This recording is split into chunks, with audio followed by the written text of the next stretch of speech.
saben que grande es Él. Amén. Y que grandes son sus obras, sus maravillas. Y su amor es eterno y dura para siempre. Vamos a darle otro aplauso fuerte a nuestro Señor. Y vamos ahora a presentar este servicio solamente en las manos de Él para que Él nos guíe, nos dirija y Él se glorifique en medio de su pueblo. Vamos a orar todos. Amado Dios y Padre Celestial, venimos en esta hora, Dios de los cielos, con un corazón dispuesto, Padre mío, para alabar y glorificar tu nombre, Dios de los cielos, porque tú eres merecedor de toda gloria, toda alabanza, toda adoración, mi Dios y mi Rey, mi Señor y Salvador.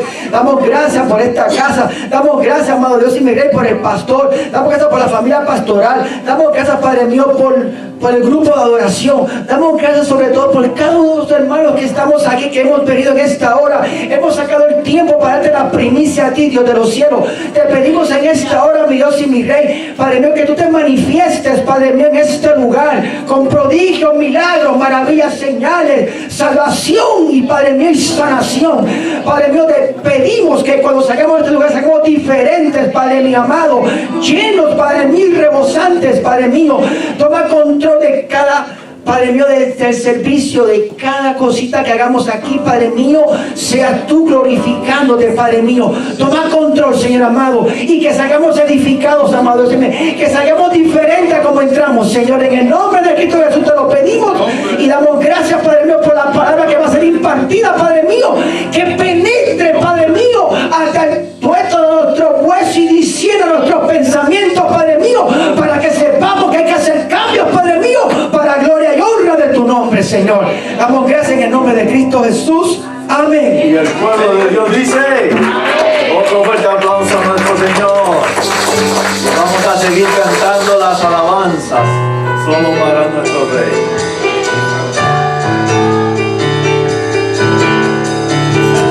A nuestro Señor nos va a dar gracias por siempre.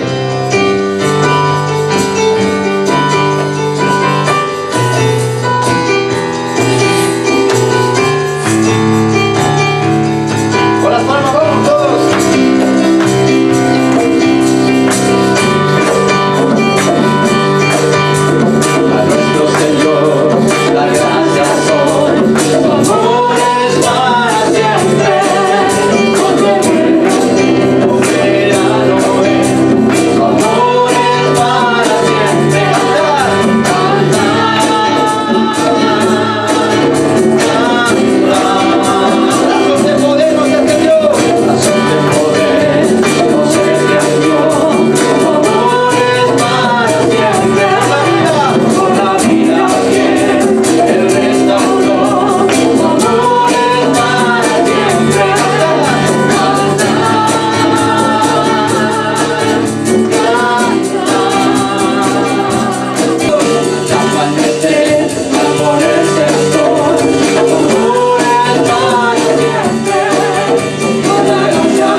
siempre Dios es fiel.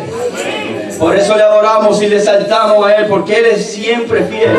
Nunca nos ha dejado y nunca nos ha desamparado. Amén. Bueno eres tú, Señor Jesús.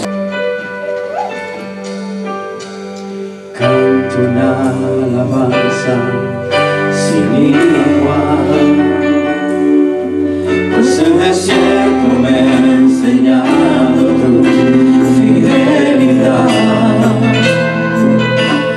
He visto muy de cerca mi fragilidad, tomando forma en tu abrazo y en tu sanidad.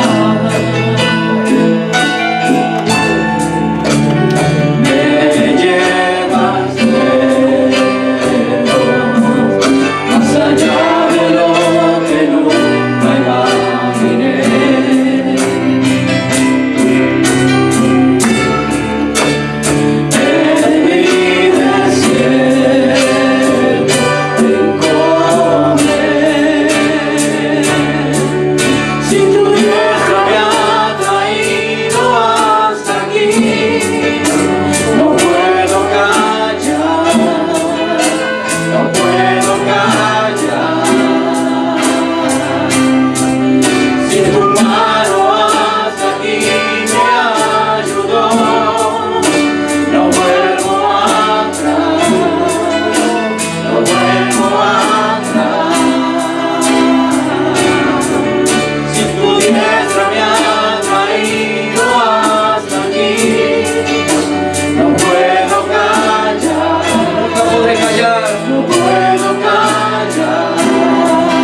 que te alabamos, Señor, porque eres todo para mí, Señor Jesús. Te alabo, mi Señor, yo te alabo,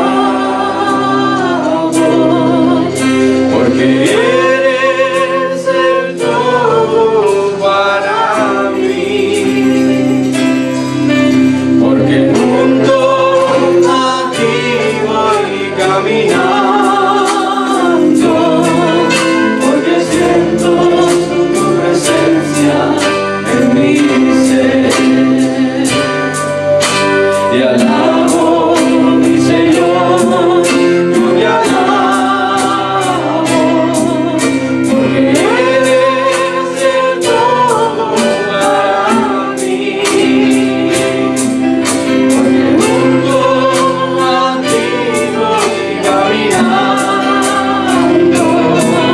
porque siento tu presencia en mi ser. Todos juntos cantemos, le llegamos, le alabo. Te alabo,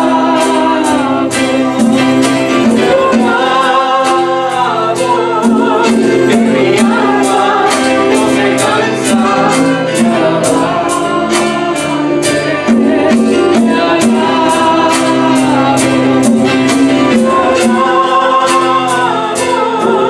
mientras vida exista en mi ser. A veces el maligno quiere a mi vida volver a aprisionar, y el Espíritu Santo es mi guía, me sostiene y no me deja la vida. Te alabo,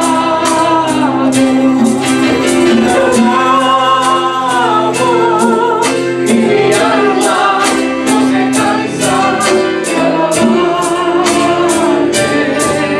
Te alabo,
Dios es real.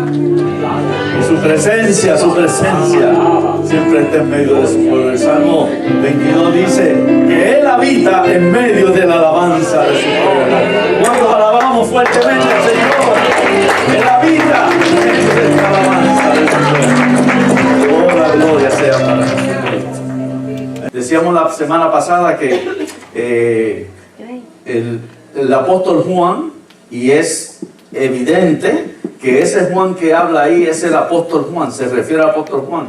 Hay evidencia bíblica. Hay personas que, como decía, un porcentaje muy bajito cree que no es el apóstol Juan, pero sí, es el apóstol Juan, y él fue el último de los apóstoles en morir. Los demás apóstoles, incluyendo al apóstol Pablo, pues ya habían muerto, ya habían fallecido, y todos se entiende y se ha entendido a través de la historia que todos fueron mártires por causa de la palabra de Dios y por testificar de la resurrección de Cristo. Fueron perseguidos y todos murieron como mártires. Y el apóstol Juan es el único que le fue extendida su vida. Ya para este momento que él escribe y él tiene esta visión y que el Señor le hace esta revelación, él contaba con unos 95 años y había sido desterrado. El Señor lo protegió y lo cuidó de que no hubiese también muerto como mártir, sino que lo que hicieron, le dieron una sentencia como de cadena perpetua en esta isla que se llama Patmos, y él ahí iba a pasar el resto de sus días, el resto de su vida. Sin embargo, un poquito menos, o casi llegando al año, después de él haber recibido esta revelación y haber escrito este libro del Apocalipsis, entonces fue dado en libertad. Hubo un cambio de emperador en Roma, y aquel emperador que lo había puesto en prisión, ahora el siguiente emperador le dio libertad. Y el apóstol Juan entonces volvió a las iglesias, a esta iglesia que el Señor le dijo que escribiera, y sobre todo la iglesia de Éfeso, que era su iglesia a la que él había sido pastor en una ocasión y donde él perseveraba en el Señor. Y se dice, según se cuenta la historia y comentarista, que unos años después de haber sido liberado de la cárcel, entonces él murió por muerte natural.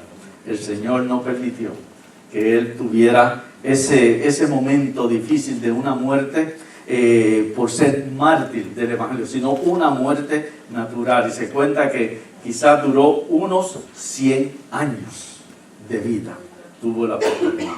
Es ahí cuando en el capítulo 21 de su mismo Evangelio de Juan, cuando Pedro, el Señor dice a Pedro, ven y sígueme, y Juan venía detrás de él, y Pedro mirando que Juan venía detrás de él, y el Señor había llamado a Pedro, no a Juan.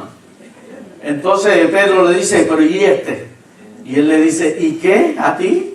Si yo quiero que él quede hasta que yo venga. Y ahí todos entendieron, quizá el Señor le iba a extender más la vida que a los demás. No fue esa la intención, esa no es la interpretación, pero miren, el apóstol Juan llegó hasta casi 100 años. Y dice que fue mucha bendición a todas las iglesias en las cuales él pastoreó y también él dirigió, porque hasta se considera que fue un líder de entre un grupo de iglesias.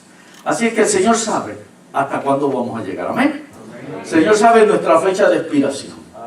El Señor sabe qué va a hacer con nosotros y los propósitos que tiene con nuestra vida. Lo que tenemos que estar dispuestos a decir, Señor, heme aquí, úsame y envíame, haz conmigo lo que tú deseas. Y sabemos que el Señor entonces nos va a dar ese cuidado y protección hasta haber cumplido nuestro cometido sobre esta tierra, por la cual Él quiso que estuviéramos viviendo y haber venido a este mundo. Así es que el Señor le dio esa revelación especial al apóstol Juan, y dice que lo llevó en el Espíritu al cielo y allí le mostró un sinnúmero de cosas. Y entre las cosas que le mostró se presentó a sí mismo el Señor. Y dice que en ese momento Juan vio todo lo que estaba sucediendo y vio ese rostro glorioso del Señor, y dice que cayó como muerto.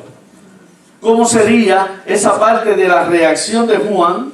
Él estaba totalmente consciente de lo que estaba sucediendo. No fue un sueño que tuvo, una visión real.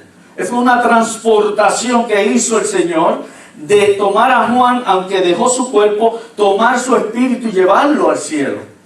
Y él vio esa visión ahí real de lo que estaba en el cielo y de lo que el Señor le iba a mostrar allá. Y es ahí cuando uno piensa un poquito, habían transcurrido unos 60 años desde la última vez que el apóstol Juan vio al Señor resucitado, yéndose hacia el cielo. Ya habían transcurrido unos 60 años.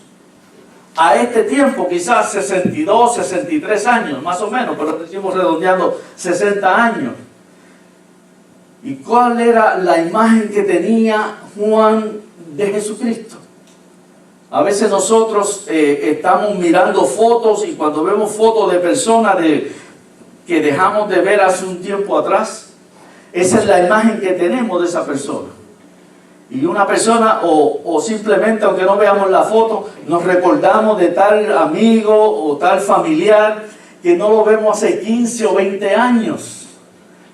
Y la imagen que tenemos es la última vez que vimos a esa persona, ¿verdad que sí? Esa es la imagen que tenemos de esa persona. Y no nos imaginamos cómo está al día de hoy. Una de las cosas que usa la gente para enviarse fotos y también comunicarse es el internet, las redes sociales. Y a veces pues mi esposa está buscando ahí cosas y también pues ella tiene el Facebook. Yo creo que el 95% aquí tiene Facebook. Ella es la que más usa eso. Y cuando a veces me dice, ven acá, mira esto, mira este. ¿Tú sabes quién es esa persona? Y cuando yo lo miro, doy vuelta por aquí, doy vuelta por acá, hago así, me dice, no sabes quién es, no te recuerdas. Y me da cierto la, y me da le, li, lo y lu, y yo no sabo quién es la persona.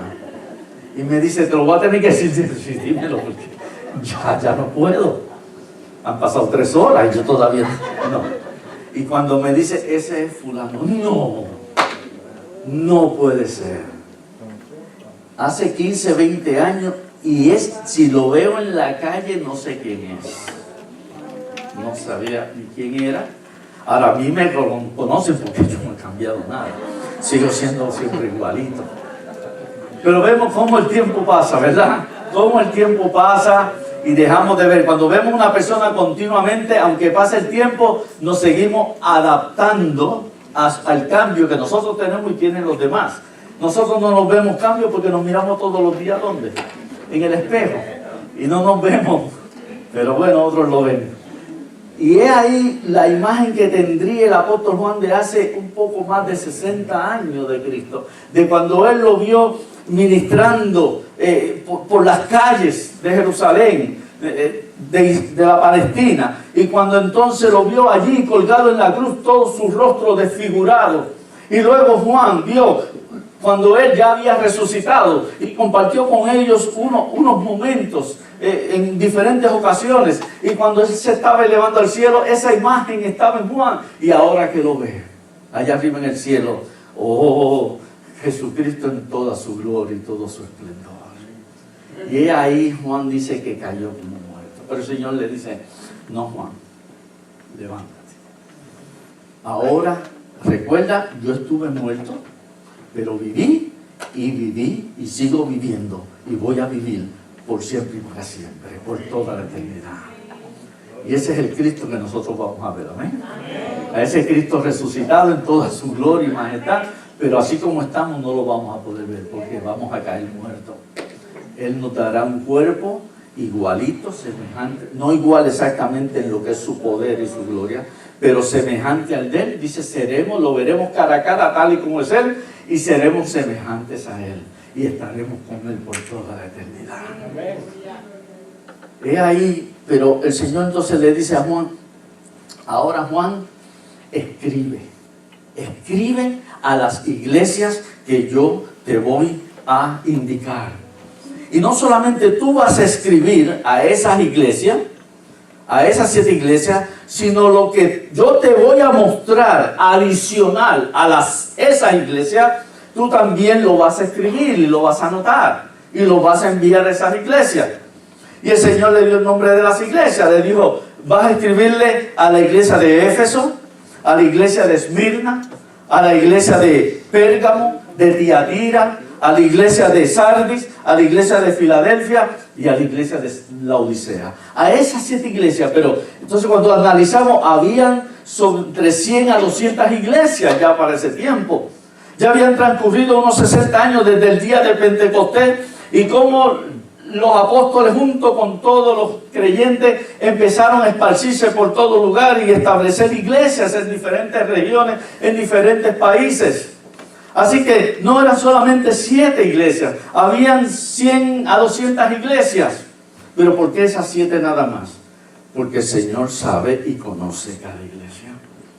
Y esas 7 iglesias han venido a representar, ser un ejemplo de las demás iglesias que habían en aquel momento, de las demás iglesias que han venido durante los años y también de las iglesias que tenemos hoy día. Esas 7 iglesias son un ejemplo.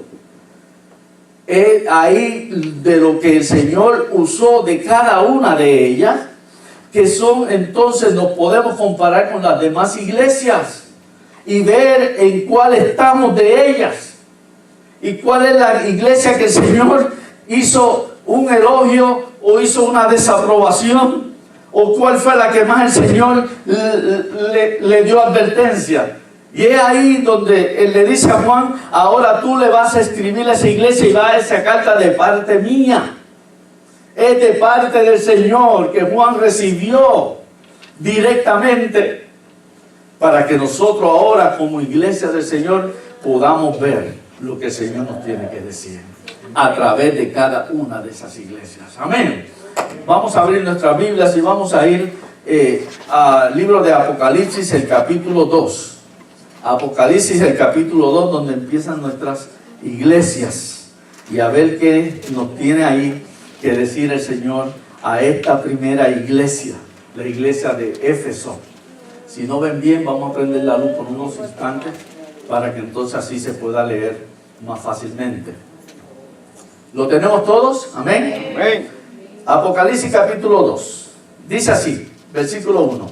Escribe, le está hablando Juan, escribe al ángel de la iglesia en Éfeso, el que tiene las 7 estrellas en su diestra, el que anda en medio de los 7 candeleros de oro, dice esto: yo conozco tus obras y tu arduo trabajo y paciencia, y que no puedes soportar a los malos, y has probado a los que se dicen ser apóstoles y no lo son, y los has hallado ¿qué? Mentirosos. El 3, y has sufrido y has tenido paciencia y has trabajado arduamente por amor de mi nombre y no has desmayado. Pero ya el versículo 4 cambia. Dice, pero tengo contra ti que has dejado algo importante, que dejó su primer amor. El versículo 5 dice, recuerda por tanto de dónde has caído y arrepiéntete y haz las primeras obras, pues si no vendré pronto a ti y quitaré tu candelero en la iglesia, de su lugar, si no te hubieres arrepentido. Pero tienes esto, el Señor se acordó enseguida, otra cosita. Pero tienes esto, que aborreces las obras de los nicolaitas, las cuales yo también aborrezco. El que tiene oído, oiga lo que el Espíritu dice a las iglesias. Al que venciere, le daré a comer del árbol de la vida, el cual está en medio del paraíso de Dios. Amén. Así, aquí vemos ya la primera carta y el Señor cada carta que comienza, el Señor se identifica de una manera como Él se presentó en el primer capítulo. Y cuando leemos en la manera en que Él se presenta, aquí se presenta como aquel que tiene las 7 estrellas en su diestra y los 7 candeleros de oro. Y cuando vamos al capítulo 1, así Él se había dado a conocer. Y cada una de la manera en que Él se presenta acá en la iglesia, se presenta identificándose con la necesidad o la situación de esa iglesia.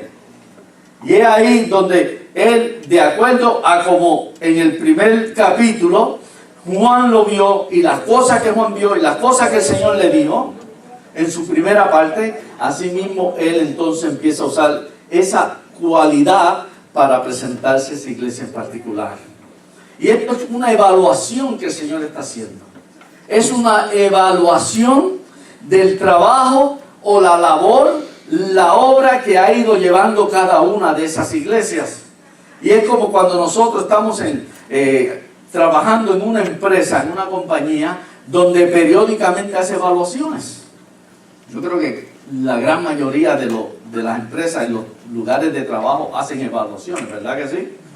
Y hacen evaluaciones a los primeros 3 meses, después quizás de cada 6 meses, hay lugares que lo hacen una vez al año, y es una evaluación que le hace el empleador a los empleados, porque quieren saber cómo se ha ido desempeñando en sus funciones, si está cumpliendo sus propósitos, sus deberes, si está llegando a tiempo o llega tarde, o tal vez falta muy a menudo, o siempre pues se puede contar, pues siempre lo normal es que siempre va y se presenta en su trabajo, que hace su labor, que su trabajo está siendo de calidad, su trabajo está siendo un poquito no de tanta calidad, y así sucesivamente su actitud, su disposición a la empresa, su producto, cómo lo hace, cómo es el resultado de sus labores.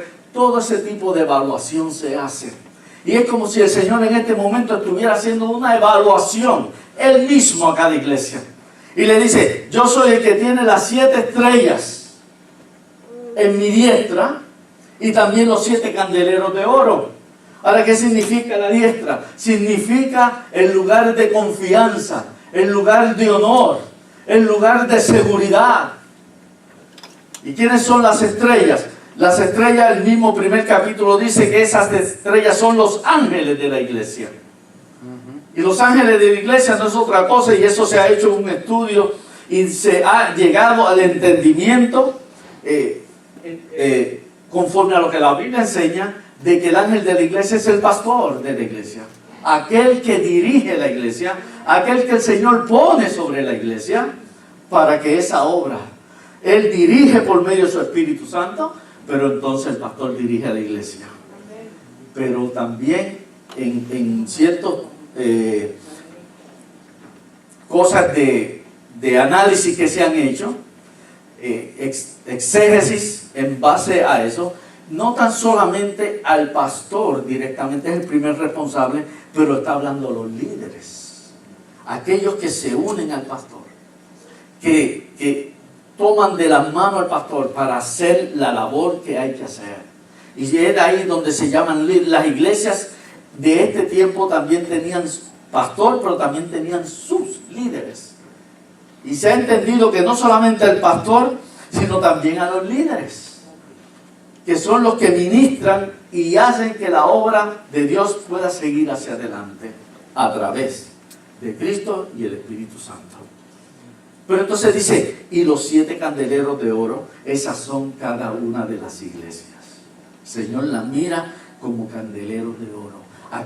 ¿Para qué se usaba el candelero de oro? Eso era un mueble, una figura que estaba dentro del lugar santo, en el tabernáculo, en el templo. ¿Y qué hacía eso? Alumbrar. Es un candelero de 7, llaman 7 brazos, como si una mano con 7 dedos. Y entonces se encendía, como decir, una mecha, unas velas, y eso es lo que alumbraba y daba luz dentro del lugar santo. Y el Señor lo está comparando, el candelero de oro, con la iglesia, porque la iglesia está sobre esta tierra para alumbrar la luz de Jesucristo. Amén, gloria a Dios. Somos las lámparas para alumbrar el camino que conduce a la vida eterna. Amén. Y alumbrar en medio de este reino de oscuridad y de pecado. Y es ahí donde el Señor le está diciendo, yo soy el que tengo el control dentro de la iglesia. Tengo el control del ángel de la iglesia, del pastor, de los líderes, pero también tengo el control de toda la iglesia. y las tengo en mi mano derecha. Yo soy el que los cuido, yo soy el que los protejo y yo soy el que le doy seguridad a la iglesia. Nosotros como seres humanos solamente hacemos obedecer lo que dice el Señor, servirle, pero Él es el dueño de la iglesia. Y Él dijo claramente, y sobre esta roca, sobre Él iba a edificar su iglesia, y que las puertas del infierno no iban a prevalecer contra ella. El Señor es el que dicta, y aquí Él está haciendo una evaluación, y en esta evaluación Él pone, el primer punto de la evaluación es aprobación de lo que está haciéndose, un elogio a lo que se está haciendo. Pero el segundo punto es una reprobación, algo que Él desaprueba, que Él no está de acuerdo que se esté haciendo eso. Y el tercer punto es una corrección a lo que no fue aprobado y una advertencia para que las cosas entonces se corrijan y al final entonces da una esperanza si las cosas se corrigen. Dentro de esa evaluación es que el Señor entonces pone a cada una de las iglesias. En todas las 7 iglesias Él empieza con esta frase: yo conozco tus obras. Cada iglesia Él se presenta de una manera y se identifica con la necesidad de la iglesia. Pero luego dice, yo conozco tus obras. En todas dice, empieza con la misma frase. El Señor todo lo conoce. El Señor todo lo sabe. Dice la Escritura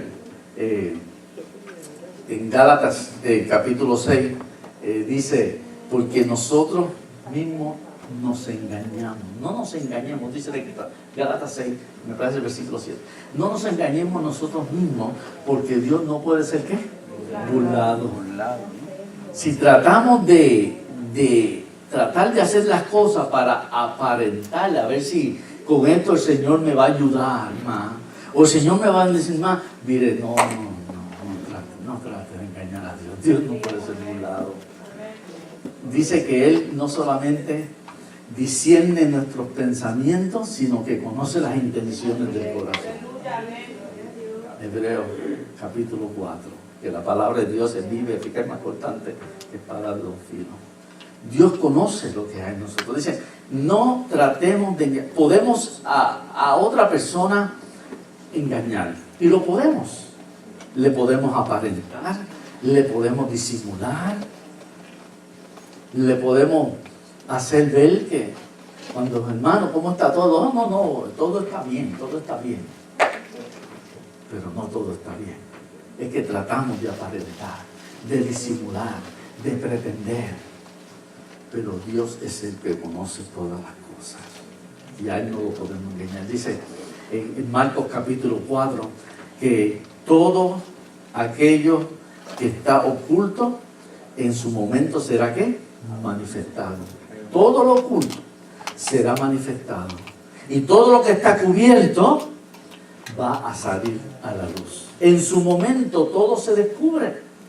En su momento Dios permite que cosas sucedan para que se descubran las cosas. Por eso Él dice que nosotros siempre debemos actuar con honradez. Debemos actuar con sinceridad. Debemos hacer la obra de Él en la manera en que Él quiere que la hagamos, con toda honestidad delante de Él. Y sobre todo con integridad. La palabra integridad es una palabra que a veces pues no suena o describe lo que realmente debe de significar. Y la palabra integridad no solamente es ser una persona que sea demasiado de seguro en lo que hace y que es una persona de verdaderas convicciones, sino que la palabra integridad lo que está diciendo es que sea una persona que todo lo que hace lo hace correcto, lo hace bien. Pero también quiere decir, aunque otros no me estén viendo. Una persona íntegra es una persona que de la misma forma vive cuando hay otros y de la misma forma vive cuando no hay otro frente. Porque sabemos que siempre estamos delante de la presencia del Señor. Y a Él no lo podemos negar. Amén. Entonces el Señor va a hacer la evaluación a esta iglesia. Y lo primero es que le hace su aprobación. Mira, yo estoy contento con lo que estás haciendo. El Señor le dice, yo conozco tus obras, tu arduo trabajo, tu trabajo fuerte que estás haciendo. Al servirme a mí, estás haciendo un trabajo fuerte, eficiente, te estás esforzando, estás dando el máximo, pero también conozco tu paciencia, que por hacer la obra del Señor tenía que soportar, resistir, aguantar.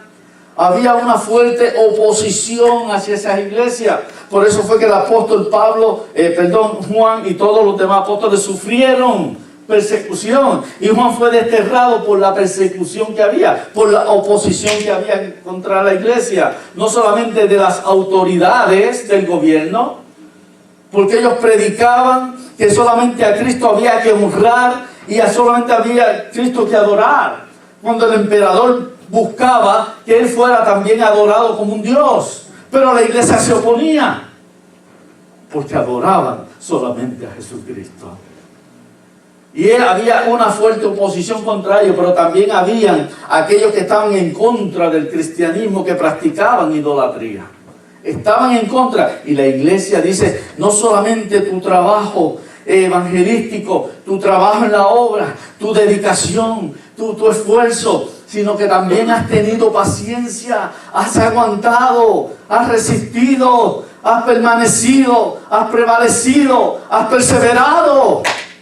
Y el Señor se lo está dando como un elogio, un reconocimiento bueno, una aprobación. Y dice, y también no has soportado a los malos. La iglesia resistió a aquellos que eran los malos. Y cuando se habla ahí de la palabra malos, no se refiere a los pecadores del mundo. Le está hablando a quién, a la iglesia. Los pecadores, sabemos que la Biblia los señala, que son pecadores, son malos, pero el Señor los ama a todos también. Y murió por todos. Y nosotros no podemos rechazarlos porque son malos, porque viven en la ignorancia. Nosotros debemos brindarle el amor para traerlos a Jesucristo, aunque no estamos de acuerdo con las prácticas que hacen. Pero aquí está hablando el Señor a la iglesia, que la iglesia dijo, el Señor les reconoció y les elogió, y no ha soportado a los malos. Entonces, ¿quiénes son los malos que están dentro de la iglesia? Él se refiere a aquellos que están en una mala práctica de su vida. Por eso le llama a los malos. Aquellos que dan mal ejemplo con su vida. Aquellos que no están realmente dando un buen testimonio con las cosas que hacen o en la manera en que viven. Siendo cristianos o llamándose cristianos, estando en la iglesia, no estaban dando un buen ejemplo y testimonio de la vida que estaban llevando. Y ahí donde el Señor le dice, y tú no has soportado ese tipo de conducta y comportamiento. Y eso el Señor se lo elogió. La iglesia tiene que buscar cada día la santidad. Y no podemos jugar con lo que es el pecado delante de Dios. Y a eso es que se refiere los malos. Y otra cosa que el Señor les elogia, le dice, y has probado, los puso a prueba, a los que se dicen llamar apóstoles, y los encontró que todos eran unos falsos. Había mucha gente que estaban dándose de ser apóstoles y estaban trayendo falsa doctrina a la iglesia, herejía. El Señor escogió Él mismo a sus apóstoles. Y tuvieron que haber sido aquellos que fueron enseñados por Cristo y que vieron a Cristo después de haber resucitado. Y que el Señor los había escogido para ser apóstoles. Y el último fue Pablo. El Señor mismo le enseñó a Pablo, aunque no caminó con él, pero de la manera en que el Señor se le reveló, luego le enseñó, Y no solamente eso, se le presentó como el Cristo resucitado en el camino de Maús. Y Pablo fue el último. Pero habían otros que querían darse de apóstoles y empezaron a meterse en las iglesias y estaban buscando cambiar la enseñanza, trayendo falsas enseñanzas, falsas doctrinas, doctrinas de error, herejía. Y ahí donde la iglesia, esa iglesia Éfeso, había sido fundada por Pablo, el apóstol Pablo, en su segundo viaje con Priscila y Aquilas. Y fueron fundamentadas y fueron establecidas en la doctrina de Jesucristo, en la enseñanza de los verdaderos apóstoles. Y es ahí donde esa iglesia estaba totalmente entendida de cuál era la enseñanza correcta. Y por eso dice que puso a prueba a esos falsos apóstoles y encontró que eran falsos totalmente. Era una iglesia fundamentada verdaderamente en la palabra del Señor. Y no solamente de eso, después el Señor les reconoce que ellos también no aceptaron esa doctrina de los nicolaitas. ¿Y quién eran los nicolaitas? Pues eso es un grupo que venía con unas enseñanzas de Nicolás.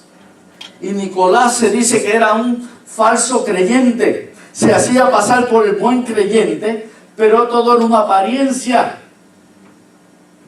Y se hacía pasar por un maestro de la palabra y estaba trayendo unas doctrinas no aceptables tampoco. Y por eso dicen los nicolaitas, porque este Nicolás comenzó a enseñar que tenemos ahora libertad en Cristo, y por tener libertad en Cristo estaba llevando a la iglesia a un libertinaje.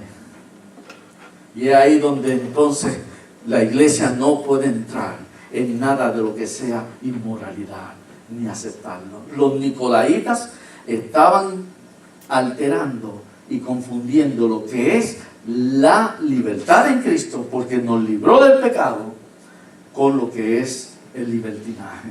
Prácticas las cuales Dios no acepta, ni pueden estar delante de su santidad. Y esta iglesia estaba marchando bien. Pero entonces viene el segundo punto de la evaluación. Cuando el Señor entonces le señala, pero una cosa tengo contra ti. Ahí viene la desaprobación. Y el Señor le dice, una cosa tengo contra ti. Que has dejado, ¿qué? Tu primer amor. ¿Y qué es el primer amor? Es que la iglesia envía, después de haber sido una iglesia de esta índole, magnitud, de repente comenzó a enfriarse. Cuando dice que comenzó a dejar su primer amor, es que comenzó a enfriarse. Dice en Mateo capítulo 24, versículo 12, que por causa de las muchas cosas que vamos a sufrir y padecer, por causa de las muchas pruebas, por la mucha maldad y también por el mucho crecimiento del pecado, dice, el amor de muchos se enfriará. Y esta iglesia ya estaba empezando a dar señales de enfriamiento espiritual. Recordemos que fue fundamentada por el apóstol Pablo, pero ya habían atravesado unos 30 y un poquito más de años. Y ahí vienen otras nuevas generaciones, otros nuevos lideratos. Y ahora la iglesia estaba en una decadencia del espíritu. Y cuando se habla de que se pierde el primer amor, es el entusiasmo que se tenía para hacer la obra del Señor. Ese amor de tener al Señor en primer lugar en todas las cosas. Y cuando ese primer amor se empieza a enfriar, se empieza a ir a un lado, es porque se está empezando a poner la mirada, la atención y el interés en aquellas otras cosas que no son las del Señor. Esto es como un matrimonio. Cuando son novios, ¿cómo es el entusiasmo de unos novios? Aunque no vio lo que hacía, pero es el entusiasmo. Y viene ese entusiasmo completo. Y vamos a casarnos. y se casan con mucho más entusiasmo.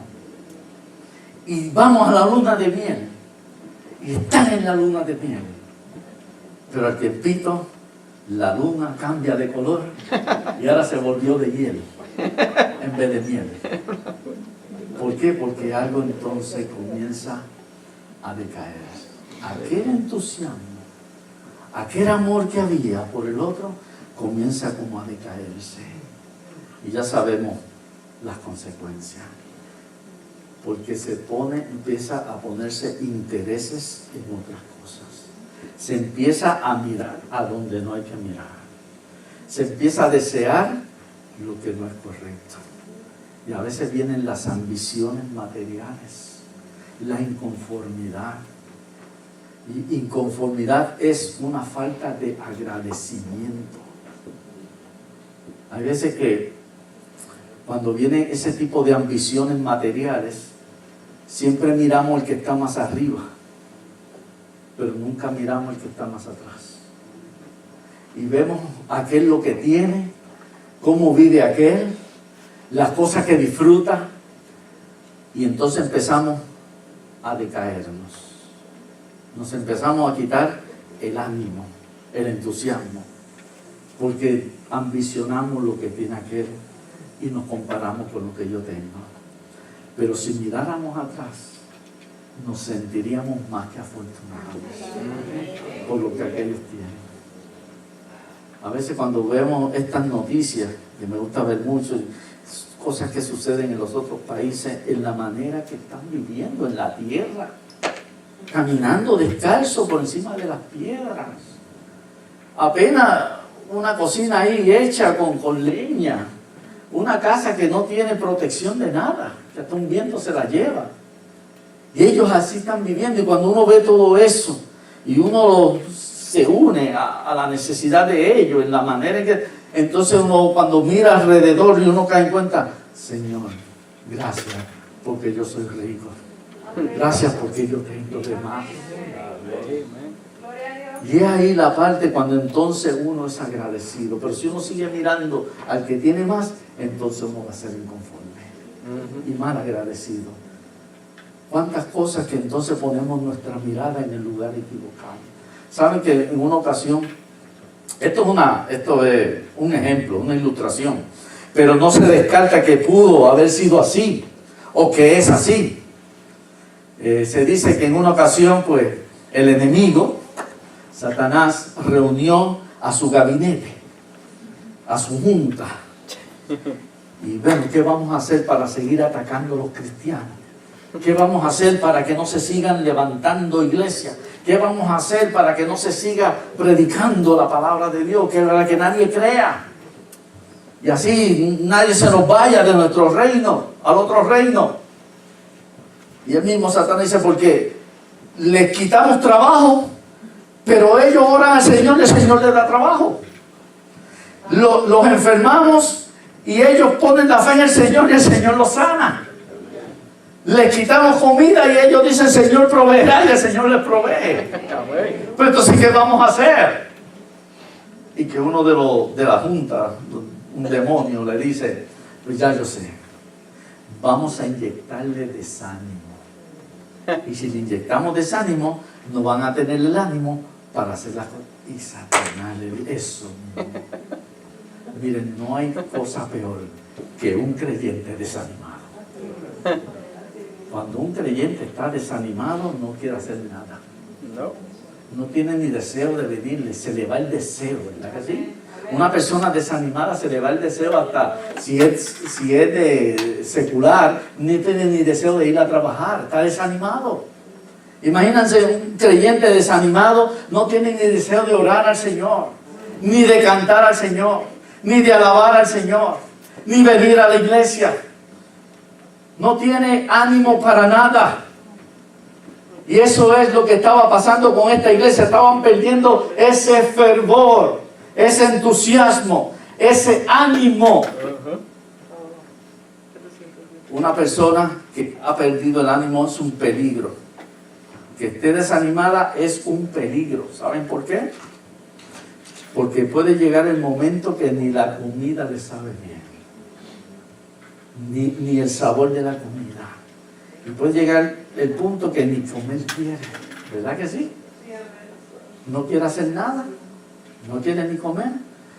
Y el peligro que trae el desánimo es que puede caer una persona en depresiones. Y al caer en depresiones, entonces corre el peligro de buscar recargar esas depresiones sobre cosas que no son provechosas. Y por eso muchos caen en vicios, muchos caen en pecados, tratando de buscar solucionar esa depresión o ese desánimo. Una de las cosas que se dice que estos lugares de psiquiatras están llenísimos, y las farmacéuticas que producen las pastillas o los medicamentos para la depresión son billones y billones de dólares que se producen anualmente, porque son millones y millones de personas que están pasando por ese tipo de situaciones de depresiones, y es causada por el mismo desánimo y no se dan cuenta. Y es ahí donde entonces vemos cómo la humanidad a sí misma se hace el daño, y hay muchos que cuando ya la pastilla no le está haciendo efecto, entonces se suicidan, se quitan la vida por causa de esas mismas depresiones. Por eso el Señor le está diciendo: dejaste tu primer amor, dejaste tu entusiasmo. ¿Qué cosas han sucedido para que eso llegara a ti? Y cuando una persona está desanimada, está decaída, lo primero que hace es que de aquí en adelante no voy a hacer nada más. ¿Por qué? Porque quizás siente que alguien le hirió, alguien le lastimó, alguien despreció.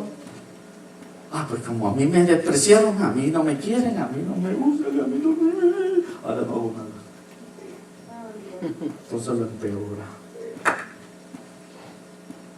Porque aquí estamos sirviendo a Jesucristo. Gloria a Dios. Amén. Si hubiera sido porque lo despreciaron, lo maltrataron, lo escupieron, lo ofendieron, Cristo nunca hubiera llegado a la cruz. Pero Él tenía una meta que cumplir, y Él quería hacer la voluntad del Padre Celestial. No importa lo que nos hagan, yo sirvo siempre a Jesucristo. Gloria a Dios. Yo tengo unas responsabilidades delante de Jesucristo, y un día yo le voy a dar cuenta, y Él me va a pedir cuenta por lo que yo hice mientras estuve aquí en la tierra. 2 Corintios 5:10. Y es ahí la parte. Muchos pierden el ánimo de diferentes maneras, y es aquí donde el Señor ahora, después de dar esa reprensión, esa desaprobación, entonces dice: ahora viene la corrección y una advertencia. Y lo primero que el Señor le dice a la iglesia, y recordemos que la iglesia es cada uno de nosotros, y estos ejemplos son para las iglesias en general como para cada uno, porque nosotros somos el cuerpo de Jesucristo, y cada uno de nosotros somos la iglesia de Cristo en esta tierra. Así que el Señor le está escribiendo a los que dirigen la iglesia, pero también a todos los que están en la iglesia. Y el Señor da una corrección. Antes de eso me vino algo a la mente. ¿Saben que cuando una persona reacciona en forma negativa por algo que quizás se siente lastimado por algo y ahora dice: no voy a hacer nada más, eso se toma como si fuera una reacción de venganza? No me hacen esto conmigo, pues yo no voy a hacer esto con otro. Y el único que dice la Escritura, nos dice en Romanos 12: no os venguéis vosotros mismos, dejad toda la venganza y la ira al Señor. Él sabe repartir a cada uno. ¿Amén? Lo que tenemos que hacer es la voluntad de Dios siempre, y hacerlo con entusiasmo. Esta iglesia había quitado poco a poco a Cristo del primer lugar. Y ahí donde dice Mateo 6:33: más buscar primeramente el reino de Dios y su justicia, que estas otras cosas que nosotros necesitamos sobre esta tierra, eso vendrán por añadidura. Es tener a Cristo en primer lugar. Y como dijo Habacuc en el capítulo 3: aunque la higuera no florezca, Aunque en las vides no haya fruto. Aunque no haya el producto del olivo. Ni vaca en los corrales. Ni ovejas en la majada. Con todo yo me alegraré y me gozaré en el Dios de mi salvación. Gloria a Jesucristo. Porque mi Dios pues suplirá todo lo que nos falte conforme a las riquezas en gloria. Y vamos, la última parte, la corrección. El Señor lo primero que dice, ahora recuerda de dónde has caído, por qué ha venido esta condición, esta situación aquí. Recuerda. Nada mejor que recordar. A veces nos enfocamos más y más en la situación y no ponemos nuestra mente. ¿Por qué yo he llegado a esta condición, a esta situación? Recuerda de dónde has caído. Recuerda qué fue lo que sucedió. Recuerda. Una de las cosas que vemos en Lucas, capítulo 15, que cuando el Señor dio el relato del hijo pródigo, una de las cosas que enseñó que aquel hijo ingrato, malagradecido e inconforme, viendo todo lo que tenía, quiso buscar algo que más le pudiera satisfacer su vida. Y dijo, dame lo mío que me voy. Y después que dice la Escritura que lo malgastó todo, ahora entonces reflexionó. Recordar es reflexionar. Y cuando se vio alimentándose, cuidándose, y hasta tentado a comer de las algarrobas de los cerdos, porque no tenía ni comida, entonces dice, yo he pecado contra el cielo y contra ti. Iré a la casa de mi padre y reconozco que yo lo hice mal. Reconozco que la culpa es mía. ¿A cuántas personas siempre culpamos de nuestros errores y nuestros fracasos? Mire, ahí yo he escuchado hijos, ya con hijos, hablándole a los padres, que por tu culpa yo no llegué a hacer esto porque tú no me dejaste. Que por tu culpa yo no pude lograr esto otro porque tú no me pagaste esos estudios. Y que por tu culpa... Qué fácil es echarle la culpa a otros, ¿verdad? Pero la culpa es de cada uno. La culpa es de cada uno. ¿A cuánto se culpan y se señalan? Y el Señor le está diciendo, ahora acuérdate. Este hijo pródigo se acordó y después el Señor dice, y arrepiéntete. Dando a entender, la culpa es tuya. Tú tienes que arrepentirte. Tú tienes que reconocer ese pecado. Tú tienes que comenzar a buscar el perdón que tú necesitas para que eso cambie, para que eso se borre. Si no hay arrepentimiento, no puede haber perdón, no puede haber solución. Y el Señor le dice, recuerda, arrepiéntete y comienza a hacer las primeras obras. ¿Y qué son las primeras obras? Comenzar otra vez desde el principio. ¿Qué dijo el hijo pródigo? Iré a la casa de mi padre, le diré, Padre, pecado contra el cielo, contra ti, y yo me arrepiento, y ahora hazme como uno de tus, ¿qué? De tus jornaleros, de tus siervos. Yo quiero empezar desde abajo, porque yo lo hice mal, yo di mal ejemplo.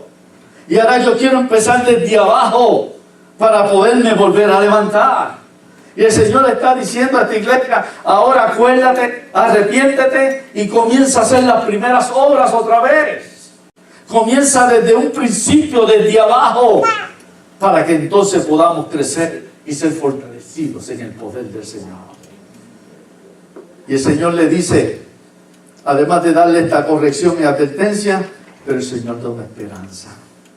Y después que le dice a esta iglesia que se arrepintiera y que empezara las primeras obras, dice, al que venciere. Y al que, y dice primero, y oiga, el que tiene oídos para oír, ¿qué tiene que hacer? Oiga lo que el Espíritu dice a la iglesia. Al que venciere, yo les daré que esté conmigo y que coma del árbol de la vida. Y que pueda comer del árbol de la vida. ¿Y qué es el árbol de la vida? estar con Cristo allá arriba en la eternidad. Poder tener eternidad al que venciere, al que obedece, al que hace lo que tiene que hacer. El Señor le promete que va a estar con él y va a estar comiendo de ese árbol de la vida. Nada mejor que poder manifestar el amor de Cristo en nosotros. Cristo demostró su amor por nosotros. Estuvo dispuesto a sacrificarlo todo, dejarlo todo, por venir en nuestro rescate. Ahora quiere que nosotros lo amemos a Él por todas las cosas y sobre todas las cosas. El amor de Cristo no debe de faltar en nuestra vida.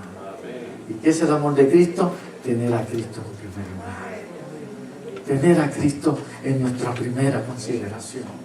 Hacer la obra de Jesucristo. Dice Juan capítulo 14, el que me ama, guarda mis mandamientos. Y el que me obedece y hace mis mandamientos, ese es el que me ama. No es decir, Señor, yo te amo. Es demostrar que yo tengo a Cristo en primer lugar en mi vida. Y que yo lo amo con toda mi fuerza, con todo mi espíritu, con toda mi mente, con toda mi alma, con todo mi ser. Aquel que ama a Cristo, como dice en Romanos capítulo 8, el que pertenece a Cristo y es de Cristo y ama a Cristo, no importa lo que pueda pasar, y dice claramente, aunque el que tenga amor de Cristo y está en Cristo, ni ángeles, ni la muerte, ni la vida, ni la muerte, ni ángel, ni principado, ni lo porvenir, ni potestades, ni lo alto, ni lo profundo, y ninguna otra cosa creada nos podrá separar del amor de Dios que es en Cristo Jesús, Señor nuestro. No hay nada que nos vaya a poder separar del amor de Cristo. No hay nada que nos vaya a quitar del amor de Cristo. Si nosotros tenemos ese primer amor de Cristo y vivimos con ese primer amor hasta que lleguemos a estar con Él por toda la eternidad. Dale la gloria a Jesucristo. ¿Tenemos ese amor de Cristo? ¿Tenemos ese amor de Cristo? ¿Manifestamos ese amor de Cristo? ¿Queremos tener a Cristo en primer lugar en nuestra vida? Esa es la iglesia que Cristo está buscando, donde Cristo sea glorificado. El Señor los bendiga a todos. Vamos a estar de pie unos instantes. Vamos a estar de pie unos instantes y vamos a tener este cántico.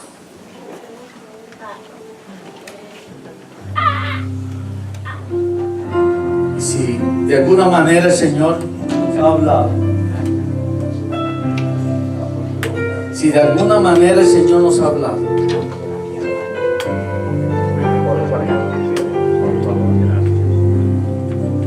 y hay algo que el Señor te mueve y te conmueve, estás dispuesto a dejar, a echar a un lado para que Él ocupe ese primer lugar. O si tú quieres fortalecer más tu vida y tu relación, decir, Señor, yo quiero seguirte teniendo en el primer lugar en mi vida. Yo quiero cada día manifestar ese amor tuyo en mi vida y yo manifestar mi amor hacia ti. Y quiero obedecerte y hacer tu voluntad. Y que mantengamos nuestra fe, nuestra mirada en Él en todo momento. Si es así, lo sientes en tu corazón. Y en este momento reconoces, te arrepientes y quieres decir, Señor, ayúdame a yo hacer lo que tú quieres que haga. Vamos a tener este canto. Mientras lo cantamos, adora al Señor y el altar está abierto. El altar está abierto para todos los que quieran pasar aquí. No daré mi amor a nadie más que a Él. No daré mi amor a nadie más que a Él. No daré mi amor a nadie más.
No te resistas.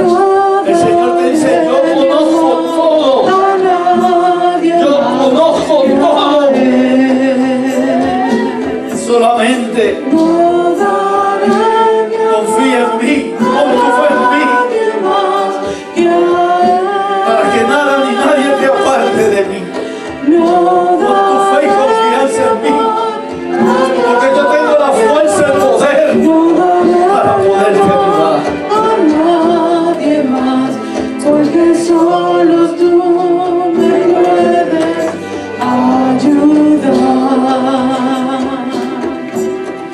No pondré mi fe en nadie más que en Él. No pondré mi fe en nadie más que en Él. No pondré mi fe en nadie más. No pondré mi fe en nadie más, porque solo tú me puedes sostener.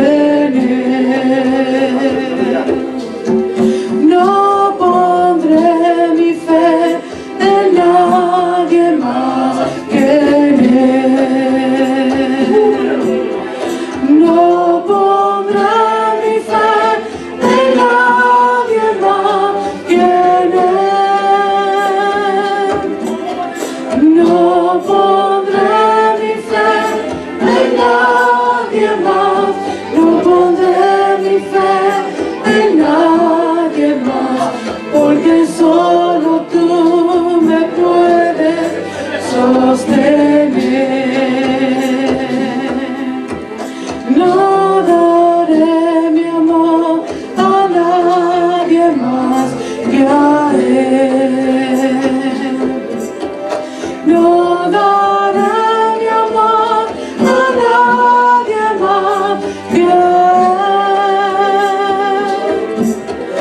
No daré mi amor a nadie más. No daré mi amor a nadie más, porque solo tú me puedes ayudar. No pondré mi fe en nadie más que en Él. No pondré mi fe en nadie más que en Él. Sí, Señor, gracias. No pondré mi fe en nadie más. No pondré mi fe en nadie más, porque solo tú me puedes sostener. Vamos a cantarlo una vez más todos juntos. No daré mi amor a nadie más que a Él. Todavía el altar sigue abierto. Todavía el Señor está esperando. Mi amor a nadie más que a El Señor está esperando. Él te dice, yo conozco. Yo sé tu padecimiento. Yo conozco tu angustia. Yo conozco tu necesidad. Solo confía en mí. Confía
nuestro Señor. Démosle otro fuerte aplauso. Amén. Dándole las gracias por todo lo que Él hace, por todo lo que nos da de día en día. Gracias, Señor, y nos despedimos con tu santa bendición, con la bendición del Padre, la bendición del Hijo y la bendición del Espíritu Santo. Y el pueblo de Dios dice: amén. Le damos un fuerte aplauso al Señor y vamos a cantar este coro para así despedirnos.